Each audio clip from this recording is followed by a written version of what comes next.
10 বছরের দূরত্ব কেটে ছেলে আইপিএস অফিসার হয়ে ফিরল, আর বৃদ্ধা মা সেই ব্যস্ত চৌরাস্তায় ভিক্ষে করে যাচ্ছিলেন যখন তাদের মিলন হল। তারপর যা ঘটল তা এক অদ্ভুত যাত্রার শুরু। প্রিয় বন্ধুরা, শীতের মৃদু সূর্যালোক সেই দিনে শহরের সবচেয়ে জমজমাট চৌকের মাঝে ধুলোবালি আর ধোঁয়ার স্তরে ভেসে বেড়াচ্ছিল। কিন্তু সেই আলোয় কোনো উষ্ণতা ছিল না, যেন এটি শুধুমাত্র দৃশ্যমানতা দিচ্ছিল, কোনো সান্ত্বনা নয়। ট্রাফিক লাইটের ঠিক কাছাকাছি ফুটপাথের ছিন্ন কোণে এক বয়স্ক নারী ছেঁড়া বাদামি শালে নিজেকে আবৃত করে বসেছিলেন। তার সামনে রাখা ছিল একটা বিকৃত অ্যালুমিনিয়ামের বাটি, যা প্রত্যেকবার শব্দ করে উঠত যখন কোনো মুদ্রা তাতে পতিত হতো। কিন্তু সেই ধ্বনিতেও এখন আর কোনো প্রত্যাশা অবশিষ্ট ছিল না। তার হাত কম্পমান ছিল, ঠোঁট শুষ্ক হয়ে গিয়েছিল, চোখ দুটি গভীর হয়ে গিয়েছিল, কিন্তু সেই চোখে এক অসাধারণ অপেক্ষা লুকিয়েছিল। তিনি প্রত্যেক আগমন প্রস্থানকারী মুখের দিকে এমন করে তাকাতেন যেন কাউকে শনাক্ত করার প্রয়াস করছেন, এবং প্রত্যেকবার সেই রাস্তার কোণের দিকে অবশ্যই দৃষ্টি নিক্ষেপ করতেন যেখান থেকে পুলিশের যানবাহন আসত। তার ঠোঁট থেকে খুব মন্থর ধ্বনি নির্গত হতো, বাবু, ভগবানের দোহাই দিয়ে কিছু দিয়ে যা। কিন্তু যানবাহনের গর্জনে সেই ধ্বনি বিলীন হয়ে যেত। লোকজন আসত, দেখতও না। কেউ মুদ্রা নিক্ষেপ করত, কেউ জানের কাঁচ উঠিয়ে নিত, কেউ মুখ ফিরিয়ে নিত। কিন্তু সেই নারী প্রত্যেকবার একই আশায় মাথা উঁচু করতেন, যেন তার প্রত্যয় ছিল যে একদিন তার পুত্র ইউনিফর্ম পরিহিত হয়ে এই পথ দিয়েই আসবে এবং তাকে এই যন্ত্রণাদায়ক পরিস্থিতি থেকে উদ্ধার করবে। তিনি অজানা ছিলেন যে তার পুত্র জীবিত আছে কিনা, কোথায় অবস্থান করছে, কেমন অবস্থায় আছে। কিন্তু আশা তার অন্তরে তখনও প্রাণপণে নিঃশ্বাস নিচ্ছিল, এবং সেটাই তাকে প্রত্যহ এই চোখ পর্যন্ত টেনে আনত। ঠিক তখনই হঠাৎ চৌকে এক উত্তেজনা শুরু হয়ে গেল। ট্রাফিক পুলিশ হাত উঁচিয়ে যানবাহনগুলোকে থামিয়ে দিল। সিপাহীরা উচ্চস্বরে লোকজনকে পাশে সরে যাওয়ার নির্দেশ দিতে লাগল, এবং দূর থেকে লাল নীল আলোক ছটা ধুলোবালি ভেট করে চৌকের দিকে অগ্রসর হতে লাগল। কয়েক সেকেন্ডের মধ্যেই এক সাদা ফরচুনার এসে মাঝপথে থামল, যার বনেটের ওপর অশোক স্তম্ভ ঝলমল করছিল, এবং নাম্বার প্লেটের ওপর স্থূল অক্ষরে লিখিত ছিল আইপিএস। দ্বার উন্মুক্ত হল, এবং সেখান থেকে অবতরণ করলেন এক উচ্চকায় দৃঢ়দেহের যুবক অফিসার। তার ইউনিফর্ম একদম নিখুঁতভাবে ইস্ত্রি করা ছিল, কাঁধে 3টি তারকা উজ্জ্বল হয়ে উঠছিল। চালচলনে এমন আত্মপ্রত্যয় ছিল যেন তিনি জীবনের প্রত্যেক প্রতিকূলতাকে চূর্ণ করে অগ্রসর হতে শিখেছেন। তিনি চারিদিকে এক ধারালো দৃষ্টি বুলিয়ে নিলেন, সিপাহীদের কিছু নির্দেশ প্রদান করলেন, এবং তারপর হঠাৎ তার দৃষ্টি সেই কোণে পতিত হল যেখানে সেই বয়স্ক নারী বসেছিলেন। তিনি তখনও বাটি প্রসারিত করে মন্থর স্বরে বলছিলেন, বাবু, 2 দিন ধরে কিছু ভক্ষণ করিনি। এবং এই ধ্বনি সেই অফিসারের কর্ণে প্রবেশ করে যেন সময়কে স্থির করে দিল। তার পদযুগল সেখানেই স্থির হয়ে গেল। হৃদয়স্পন্দন হঠাৎ বৃদ্ধি পেল, এবং তার চোখের সামনে শৈশবের এক অস্পষ্ট ছবি উদ্ভাসিত হল। এক ছোট্ট কুটির, চুল্লির অগ্নি, এবং এক নারী যিনি তাকে নিজ হাতে রুটি খাইয়ে খাইয়ে বলতেন, আমার পুত্র বড় হয়ে অফিসার হবে, ইউনিফর্ম পরবে, আমাকে এই দারিদ্র থেকে উদ্ধার করবে। তিনি তাৎক্ষণিকভাবে মাথা ঝাঁকালেন, নিজেকে বোঝালেন যে এটি শুধুমাত্র একটা সংযোগ মাত্র। কিন্তু তার পদযুগল স্বতঃস্ফূর্তভাবে সেই নারীর দিকে অগ্রসর হতে লাগল। যতই তিনি নিকটবর্তী হচ্ছিলেন, তার অন্তরে এক অস্বাভাবিক অস্থিরতা বৃদ্ধি পাচ্ছিল। নিঃশ্বাস ভারাক্রান্ত হয়ে উঠছিল, আঙুলগুলি কম্পিত হচ্ছিল, এবং মনে এক ভীতি উদ্ভূত হচ্ছিল, যা তিনি বুঝতে পারছিলেন না। এখন তিনি সেই বয়স্ক নারীর ঠিক সামনে অবস্থান করছিলেন। তিনি মন্থরভাবে ঝুঁকে তার মুখ দেখার প্রয়াস করলেন, কিন্তু সেই নারী মস্তক অবনত করে রেখেছিলেন। তার শ্বেতকেশ মুখে ছড়িয়ে পড়েছিল, বলিরেখায় পরিপূর্ণ মুখ, গভীর চোখ, কিন্তু তার গালে এক ছোট্ট কৃষ্ণ তিল ছিল, ঠিক সেই স্থানে, সেই আকৃতিতে, এবং সেই মুহূর্তে রাহুলের অন্তরে কিছু একটা বিদীর্ণ হয়ে গেল। তার চোখে অশ্রু ভরে উঠল, গলা শুষ্ক হয়ে গেল, এবং খুব মন্থর স্বরে তার ঠোঁট থেকে নির্গত হল, মা। বয়স্ক নারী প্রথমে তো কিছু শ্রবণ করলেন না, যেন তার মনে হলো কেউ প্রহসন করছে। কিন্তু যখন তিনি আবার কিছুটা জোরালো স্বরে বললেন, মা, আমি রাহুল, তখন তার হাত বাতাসে স্থির হয়ে গেল, বাটি কম্পিত হতে লাগল, এবং তিনি মন্থরভাবে মস্তক উত্তোলন করলেন। তার অস্পষ্ট চোখ সেই অফিসারের মুখে আবদ্ধ হয়ে গেল। কয়েক মুহূর্ত পর্যন্ত তিনি শুধু দৃষ্টি নিবদ্ধ করে রইলেন, যেন স্মৃতির অস্পষ্ট কুয়াশা থেকে কোনো মুখ শনাক্ত করার প্রয়াস করছেন। এবং তারপর তার কম্পিত ঠোঁট থেকে ভগ্নস্বরে ধ্বনি নির্গত হল, রাহুল। সেই একটি শব্দ সেই দৃঢ় আইপিএস অফিসারের সম্পূর্ণ জগৎকে নাড়িয়ে দিল। তার ইউনিফর্মের কঠোরতা, তার চোখের শীতলতা, তার গলার প্রভাব সব সেই মুহূর্তে গলিত হয়ে গেল। কিন্তু এর সঙ্গে তার মস্তকে একটা নতুন প্রশ্ন বিদ্যুতের মতো উদ্ভাসিত হল। তাকে তো জানানো হয়েছিল যে তার মা মারা গিয়েছেন বহু বছর আগে ক্ষুধা এবং রোগে। তাহলে তিনি যদি জীবিত থাকেন তবে তাকে তার থেকে দূরে কি সরিয়ে দিয়েছিল এবং কেন? চৌকে অবস্থিত ভিড় বুঝতে পারছিল না যে একজন আইপিএস অফিসারের চোখে অশ্রু কেন এবং একজন ভিক্ষুক নারী কম্পিত হাতে তার মুখ স্পর্শ করার প্রয়াস কেন করছেন। কিন্তু সেই মুহূর্তে সেখানে শুধুমাত্র একজন পুত্র ছিল যে তার মাতাকে শনাক্ত করার প্রয়াস করছিল, এবং একজন মাতা ছিল যিনি তার হারানো পুত্রকে প্রাপ্তির ভীতি এবং আনন্দের মধ্যে কম্পিত হচ্ছিলেন। এবং গল্পের প্রকৃত ঝড় এখন শুরু হতে চলেছে। চৌকে অবস্থিত লোকজনের জন্য এটি ছিল শুধুমাত্র একটা অসাধারণ দৃশ্য, একজন আইপিএস অফিসার এবং একজন ভিক্ষুক নারী। কিন্তু রাহুলের জন্য সেই মুহূর্ত তার সম্পূর্ণ জীবনকে দ্বিখণ্ডিত করছিল। তার চোখে জমা অশ্রু এখন প্রবাহিত হওয়ার জন্য প্রস্তুত ছিল, কিন্তু তিনি নিজেকে সংযত করলেন, কারণ ইউনিফর্ম তাকে দুর্বল হওয়ার অনুমতি প্রদান করে না। তিনি মন্থরভাবে ঝুঁকে সেই বয়স্ক নারীর কম্পিত হাতগুলি নিজের হাতে গ্রহণ করলেন, এবং সেই স্পর্শই যেন দুজনের মধ্যে বিগত 10 বছরের দূরত্ব এক মুহূর্তে মুছে দিল। বয়স্ক নারীর আঙুলগুলি তার হাত এমন করে আঁকড়ে ধরছিল যেন তিনি আশঙ্কিত যে এটি কোনো স্বপ্ন না হয়, যেন তিনি তাকে আবার হারিয়ে না ফেলেন। তার চোখ থেকে অশ্রু গড়িয়ে পড়ল এবং ঠোঁট কম্পিত হয়ে বলল, তুমি সত্যিই আমার রাহুল। আমি তো সকলের কাছে শুনেছিলাম যে তুমি মারা গিয়েছ। এটি শ্রবণ করতেই রাহুলের বুকে যেন কেউ ধারালো অস্ত্র চালিয়ে দিল। তার শৈশবের সেই রাত্রির স্মৃতি মনে পড়ে গেল, যখন গ্রামের কয়েকজন লোক তাকে বলেছিল যে তার মা রোগে মারা গিয়েছেন এবং তাকে শহরে এক অনাথ আশ্রয়ে প্রেরণ করা হয়েছিল, এই বলে যে এখন এই পৃথিবীতে তার কেউ নেই। সেই রাত্রি, সেই যন্ত্রণা, সেই একাকিত্ব সবকিছু একসঙ্গে তার স্মৃতিতে প্রত্যাবর্তন করল। তিনি কম্পিত স্বরে জিজ্ঞাসা করলেন, মা, তুমি জীবিত ছিলে তো আমাকে কেন অনুসন্ধান করলে না?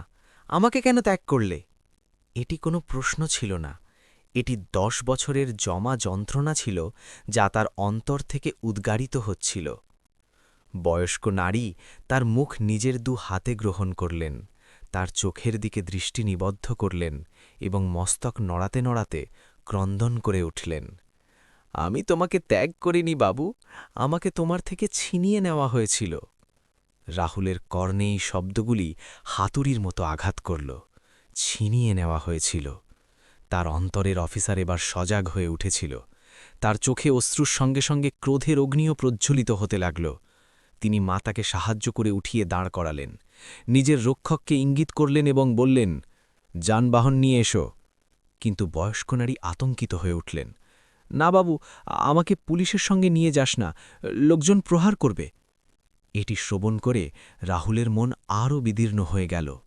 তার মা পুলিশকে ভীতিপ্রাপ্ত করছিলেন, সেই পুলিশকে যার তিনি নিজে অফিসার ছিলেন।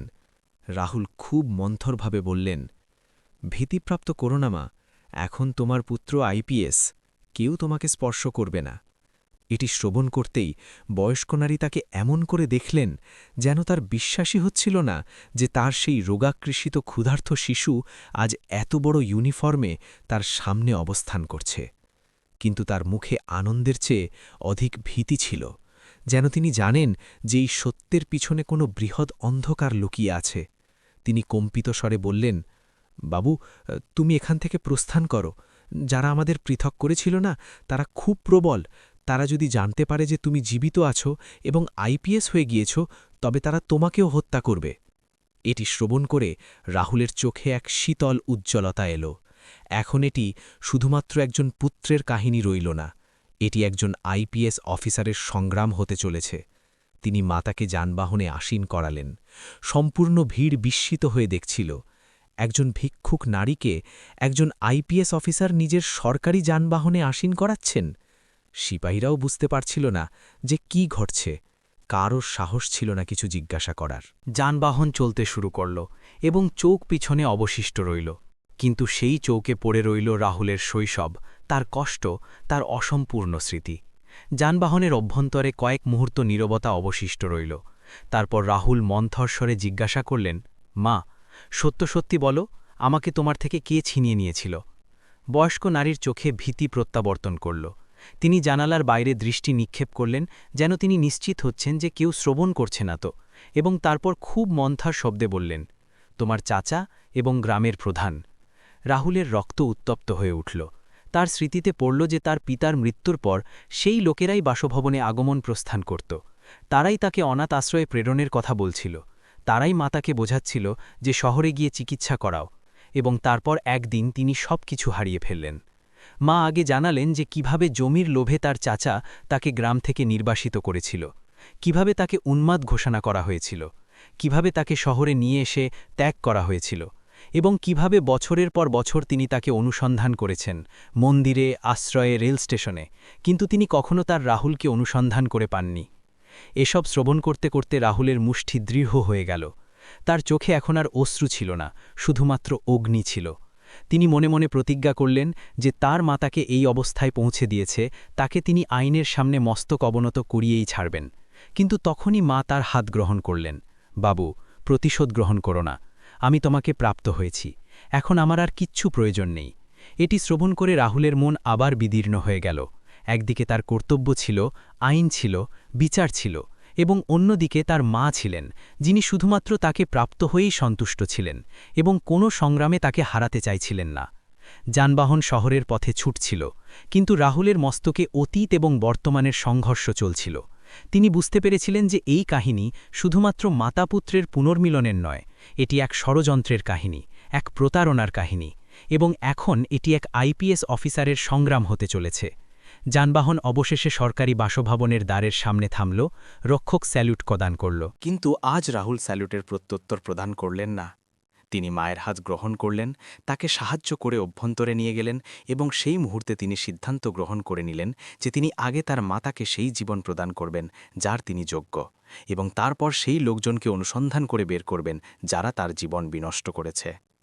কিন্তু তিনি অজানা ছিলেন যে যাদের সঙ্গে তিনি সংঘর্ষে লিপ্ত হতে চলেছেন তারা শুধুমাত্র তার চাচা এবং গ্রামপ্রধানই নয়, বরং তাদের পিছনে এক সম্পূর্ণ জাল আছে, যারা বছরের পর বছর দরিদ্রদের জমি ছিনিয়ে নিয়ে তাদের পথে ফেলে দিচ্ছে।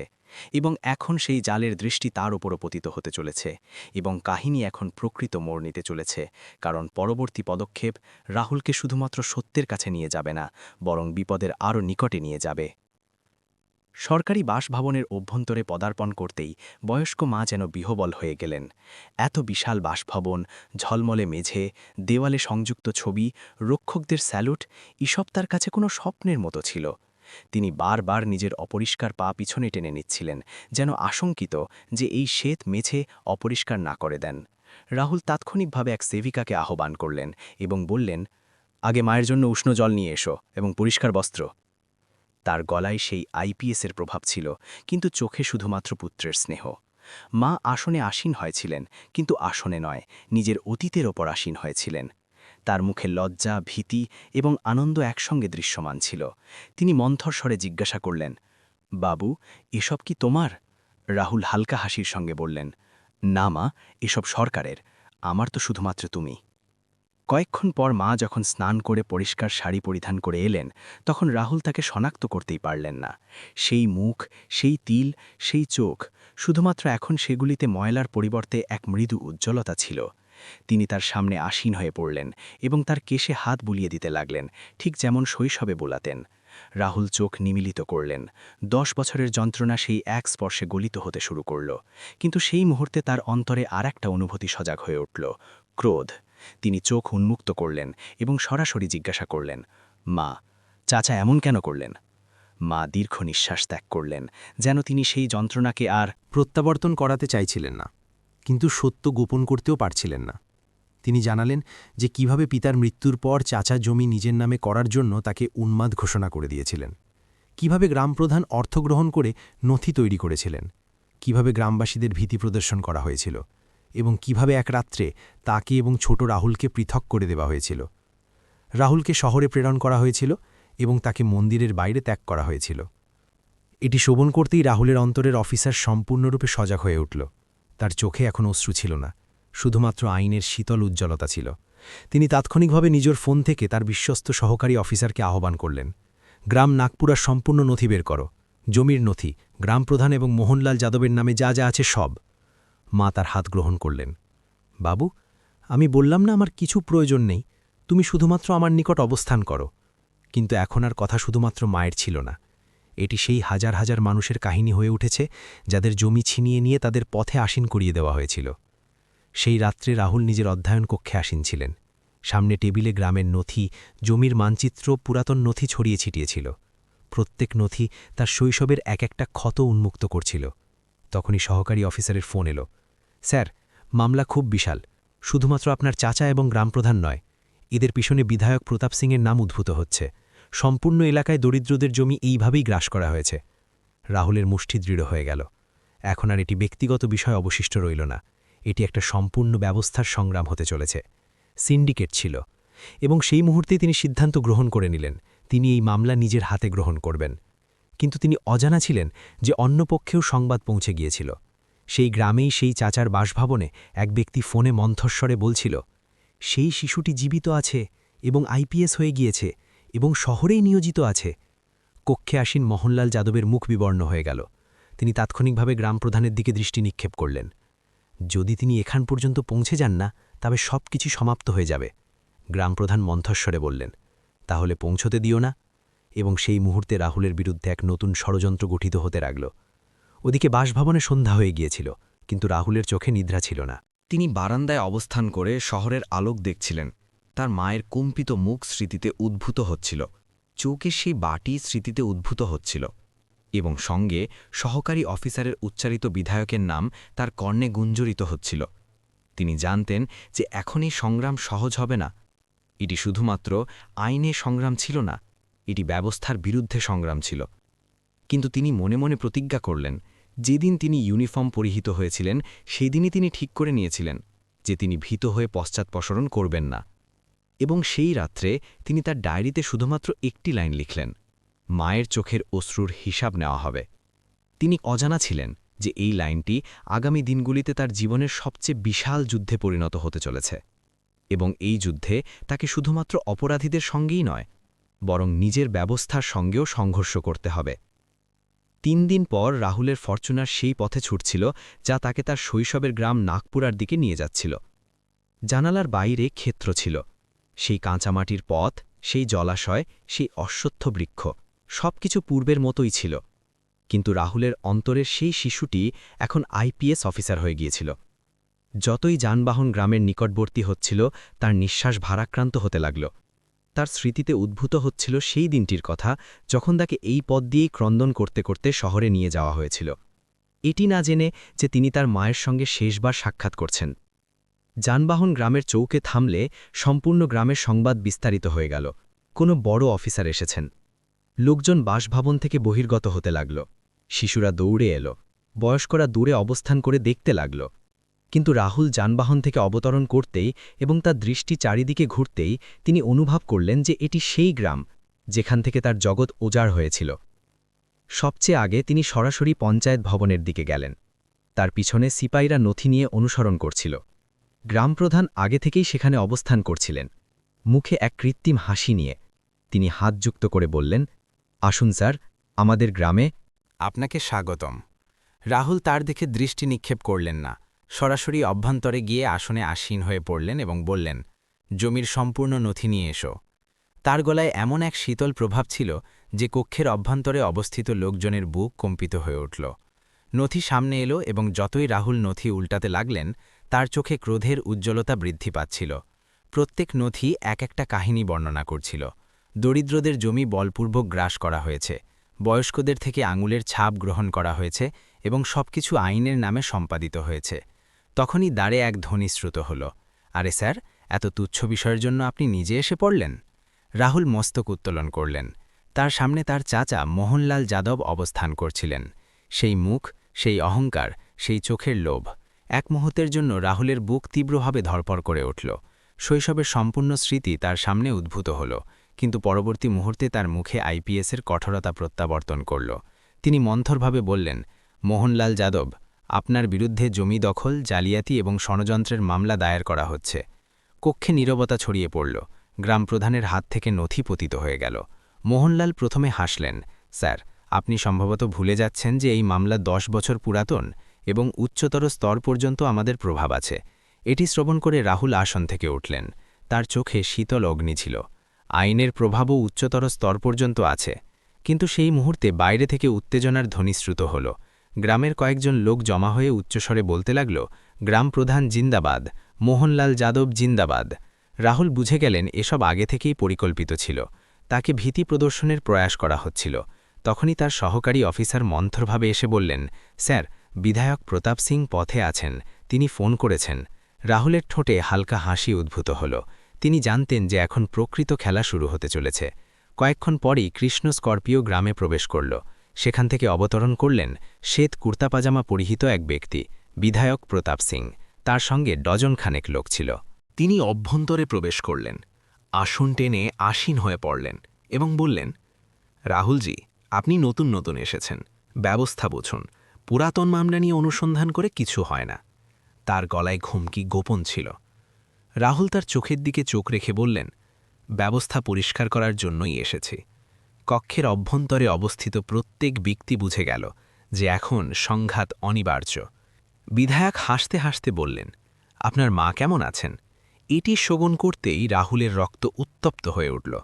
এর অর্থ ছিল যে তারা সম্পূর্ণ বিষয় জেনে গিয়েছে। এটি শুধুমাত্র জমির মামলা ছিল না, এখন এটি তার মা পর্যন্ত পৌঁছে গিয়েছে। এটি সরাসরি হুমকি ছিল। কিন্তু রাহুল তার ক্রোধকে মুখে প্রকাশিত হতে দিলেন না। তিনি শান্তস্বরে বললেন, খুব ভালো আছেন এবং শীঘ্রই এই গ্রামের জমিতে তার অধিকার প্রত্যাবর্তন করা যাবে। বিধায়ক আসন থেকে উঠতে উঠতে মন্থর স্বরে বললেন, দেখি ইউনিফর্ম কতক্ষণ রক্ষা করে, এবং বাইরে প্রস্থান করলেন। তিনি প্রস্থান করতেই রাহুল তাৎক্ষণিকভাবে আদেশ প্রদান করলেন, মোহনলাল যাদব এবং গ্রাম প্রধানকে হেফাজতে গ্রহণ করো। সিপাহীরা অগ্রসর হল, কিন্তু তখনই বাইরের ভিড় উত্তেজিত হয়ে উঠল। প্রস্তর নিক্ষেপ শুরু হল। পরিস্থিতি অবনতি হতে লাগল। সহকারী অফিসার বললেন, স্যার, আমাদের পশ্চাৎ প্রসারণ করা উচিত। কিন্তু রাহুল পশ্চাৎ প্রসারণ করার মতো ব্যক্তি ছিলেন না। তিনি নিজে বাইরে গিয়ে ভিড়ের সামনে অবস্থান করে লাঠিচার্জের আদেশ প্রদান করলেন না, বরং মাইক্রোফোন গ্রহণ করে বললেন, যার জমি ছিনিয়ে নেওয়া হয়েছে সে সামনে আসুক, আজ থেকে বিচার শুরু হবে। ভিড়ে অবস্থিত কয়েকজন বয়স্ক সামনে এলেন। তাদের চোখে অশ্রু ছিল। তারা মোহনলালের দিকে আঙুল নির্দেশ করলেন, এ আমাদের জমি ছিনিয়ে নিয়েছে। এবং সেই মুহূর্তে ভিড় দ্বিখণ্ডিত হয়ে গেল। একদিকে ভীতি, অন্যদিকে সত্য। রাহুল বুঝে গেলেন যে এই সংগ্রাম শুধুমাত্র আদালত বা নথির হবে না, এটি মানুষের প্রত্যয়ের সংগ্রাম। তিনি মোহনলাল এবং গ্রাম প্রধানকে গ্রেফতার করালেন। কিন্তু তিনি জানতেন যে প্রকৃত শত্রু এখনও বাইরে, বিধায়ক প্রতাপ সিংহ, যার কাছে অর্থ ছিল, ক্ষমতা ছিল এবং ব্যবস্থার অভ্যন্তরে পর্যন্ত প্রভাব ছিল। গ্রাম থেকে প্রত্যাবর্তনের সময় রাহুলের যানবাহনে হঠাৎ পিছন থেকে এক ট্রাক আঘাত প্রদানের প্রয়াস করল। চালক কোনো মতে যানবাহন সংযত করল। সহকারী অফিসার উচ্চস্বরে বলে উঠলেন, স্যার, এটি দুর্ঘটনা ছিল না, আক্রমণ ছিল। রাহুল পিছন ফিরে দেখলেন ট্রাকটি দ্রুত গতিতে পলায়ন করছিল। তার চোখে এখন সব কিছু স্পষ্ট ছিল। এই সংগ্রাম প্রাণঘাতী হতে চলেছে। এবং সেই মুহূর্তে তার মায়ের কম্পিত মুখ স্মৃতিতে উদ্ভূত হল এবং তিনি মনে মনে ঠিক করলেন, এখন তিনি শুধুমাত্র আইন সংগ্রাম করবেন না, এখন এই সংগ্রাম তার রক্তের। গ্রাম থেকে প্রত্যাবর্তনের পর রাহুলের মনে হয়েছিল যে তিনি প্রথম ধাপ বিজয়ী হয়েছেন। মোহনলাল এবং গ্রাম প্রধান কারাগারে ছিলেন। গ্রামবাসী প্রথমবার খোলাখুলিভাবে তার সঙ্গে অবস্থান করেছিল এবং মামলার নথি এখন দৃঢ়ভাবে তার হাতে ছিল। কিন্তু তিনি অজানা ছিলেন যে প্রকৃত আঘাত এখনও অবশিষ্ট ছিল এবং সেই আঘাত তার মনে হতে চলেছে। সেই রাত্রে তিনি তার কার্যালয়ে আসীন হয়ে মামলার প্রতিবেদন পাঠ করছিলেন।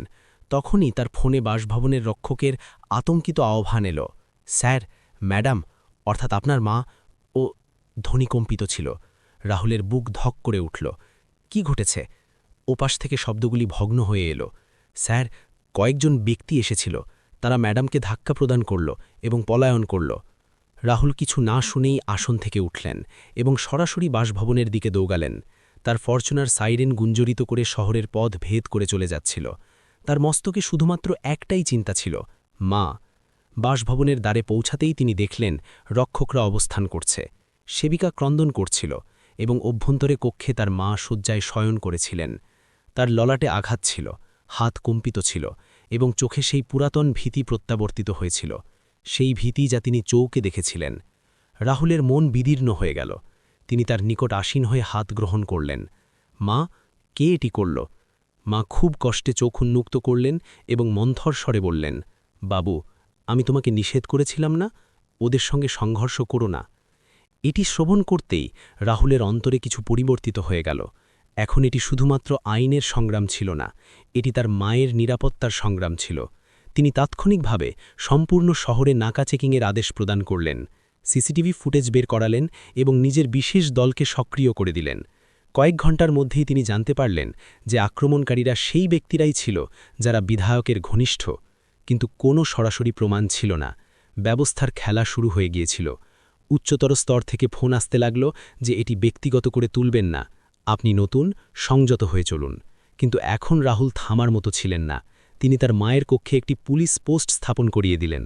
চিকিৎসককে ২৪ ঘণ্টার জন্য আহ্বান করলেন এবং নিজে সেই কক্ষের বাইরে আসন পেতে আসীন হয়ে পড়লেন। সম্পূর্ণ রাত্রি তিনি তার মায়ের হাত আঁকড়ে রাখলেন। তার স্মৃতিতে উদ্ভূত হচ্ছিল সেই চোখ, সেই বাটি, সেই ছেঁড়া শাল, এবং তিনি মনে মনে প্রতিজ্ঞা করলেন যে এখন তিনি তাকে আর কখনো একাকী ত্যাগ করবেন না।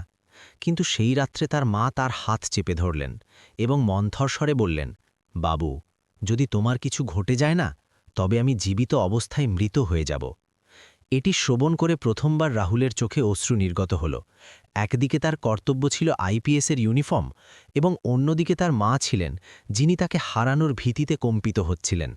পরবর্তী দিন তিনি এক বিশাল সিদ্ধান্ত গ্রহণ করলেন। তিনি সংবাদ সম্মেলন আহ্বান করলেন। সম্পূর্ণ শহরের সামনে তিনি জমি কেলেঙ্কারির সম্পূর্ণ জাল উন্মোচন করলেন। মোহনলাল, গ্রামপ্রধান এবং তাদের পিছনে অবস্থিত বিধায়ক প্রতাপ সিং। সংবাদ মাধ্যমে তোল পার পড়ে গেল। প্রথমবার কোনো আইপিএস অফিসার প্রকাশ্যে একজন বিধায়কের উপর অভিযোগ উত্থাপন করেছিলেন, কিন্তু এর সঙ্গে বিপদও বহুগুণ বৃদ্ধি পেল। সেই সন্ধ্যায় তার কাছে এক অজানা নম্বর থেকে আহ্বান এলো। ধ্বনি ছিল শীতল। রাহুলজি, মামলা প্রত্যাহার করুন, নয়তো পরবর্তীবার ধাক্কা নয় গুলি চলবে। আহ্বান বিচ্ছিন্ন হয়ে গেল। রাহুল ফোন টেবিলের উপর স্থাপন করলেন এবং কয়েক সেকেন্ড নীরবে আসীন রইলেন। তার সামনে তার মায়ের মুখ ছিল, মায়ের প্রতিজ্ঞা ছিল এবং অন্যদিকে তার কর্তব্য ছিল। তিনি মন্থরভাবে তার ইউনিফর্মের দিকে দৃষ্টি নিক্ষেপ করলেন, তার উপর উজ্জ্বল ৩টি তারকা, এবং নিজেকে বললেন, যদি আজ ভীত হয়ে যাই তবে এই ইউনিফর্মের যোগ্য আমি নই। তিনি তাৎক্ষণিকভাবে তার বিশেষ অপারেশন দলকে আহ্বান করলেন এবং আদেশ প্রদান করলেন। প্রতাপ সিংহের সম্পূর্ণ অর্থনৈতিক নথি, আহ্বান বিবরণ এবং সম্পত্তি অনুসন্ধান শুরু করো, এবং এই মামলা এখন শুধুমাত্র জমি কেলেঙ্কারি থাকবে না, এটি হত্যা প্রয়াসও হবে। কিন্তু কাহিনী এখানেই সমাপ্ত হল না। সেই রাত্রে সহকারী অফিসার এসে জানালেন, স্যার, উচ্চতর স্তর থেকে স্থানান্তরের আদেশ এসে গিয়েছে, আপনাকে তাৎক্ষণিকভাবে অন্য নিয়োগে প্রেরণ করা হচ্ছে।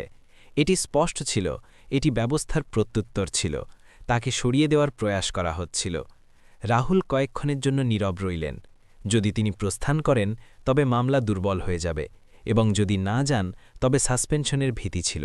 কিন্তু তিনি হেসে বললেন, আদেশ মান্য করব, কিন্তু প্রস্থানের আগে খেলা সমাপ্ত করব। তার চোখে এখন এক অসাধারণ প্রশান্তি ছিল, যেন তিনি সিদ্ধান্ত গ্রহণ করে নিয়েছেন যে যাই ঘটুক তিনি পশ্চাৎপসরণ করবেন না। এই সংগ্রাম এখন শেষ পর্যায়ে পৌঁছে গিয়েছে। একদিকে ক্ষমতা, অর্থ এবং ব্যবস্থা ছিল, এবং অন্যদিকে একজন আইপিএস অফিসার, তার মায়ের চোখের অশ্রু এবং তার প্রদত্ত প্রতিশ্রুতি। এবং এখন পরবর্তী পদক্ষেপ ঠিক করবে রাহুল কি ব্যবস্থার কাছে পরাজিত হবেন নাকি ব্যবস্থাকে অবনত করবেন।